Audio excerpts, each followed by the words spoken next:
بالکل ضرور.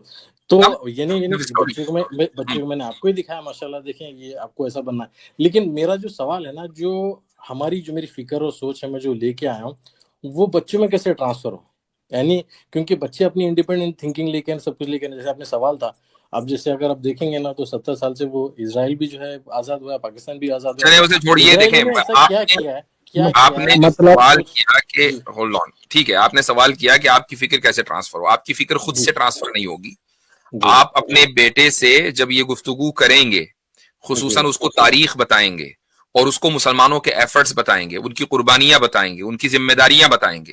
یہ جو کانورسیشن آپ کریں گے, ہمارے یہاں مسئلہ ہوتا ہے کہ باپ اپنے بیٹے سے گفتگو ہی نہیں کرتا. وہ اس وقت گفتگو کرتا ہے جب بیٹا کوئی حرکت کر دے, اب باپ کو چھڑی چلانی ہے, اب آئے گا باپ میدان میں. نہیں, میں یہ نہیں کر رہا ہوں آپ کا, ہولڈ آن, میں نہیں کر رہا ہوں آپ کا, یہ ہے میں ایک طریقہ بتا رہا ہوں, ایک عام کامنٹ کر رہا ہوں. تو آپ اس فکر کو آہستہ آہستہ, ایسا نہیں کہ آپ نے ایک مرتبہ کی اور اگلے دن وہ آپ سے کہے کہ جی بابا میں نے پورا سیکھ لیا, اب میں یہ کروں گا. نہیں, یہ اوور ٹائم ہوتا ہے, اور علماء کی مجلس میں آپ اس کو لے کے جائیے, انشاءاللہ وہ فکر آ جائے گی. معذرت کے ساتھ آپ کو تھوڑا سا روک رہا ہوں, سوری مفتی صاحب. میں اکیلی انڈیویجول کی نہیں بات کر, اوور آل ایک مسلم community, as a parent, as a family کے جو بڑے ہیں وہ ہم لوگ سٹی ہیں, یا پھر ہم لوگ اپنے obviously بات ہے کہ یہ کام دیکھیں.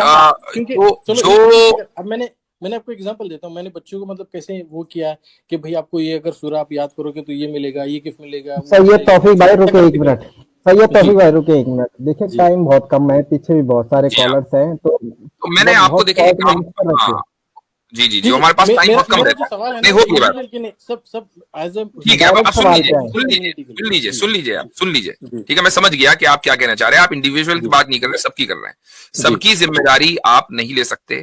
یہ علماء کا کام ہے کہ وہ قوم کو تیار کریں کسی بھی معاملے میں. قوم کی اصلاح علماء سے ہوتی ہے, اور اگر بگاڑ آتا ہے نا پوری قوم میں, تو وہ بھی پھر اہل علم کی وجہ سے آتا ہے کہ انہوں نے اپنی ذمہ داریوں کو چھوڑ دیا, اس لیے بگاڑ بھی وہیں سے آتا ہے اور اچھائی بھی وہیں سے آتی ہے. تو آپ اگر یہ فکر لے کے کہ میں پوری قوم کو کیسے بدلوں, مشکل ہے, الا یہ کہ آپ خود اہل علم میں آ جائیں اور اپنا اتنا علم آپ کا ہو اور آپ کا اتنا انفلوئنس ہو, آپ قوم کو بدل دیں گے. ٹھیک ہے, تو آپ اپنے بیٹے کو بتائیے اتنا بڑا کہ اس کا انفلوئنس ہو, انشاءاللہ بدلے گا. دعا کریں. اور آخری سوال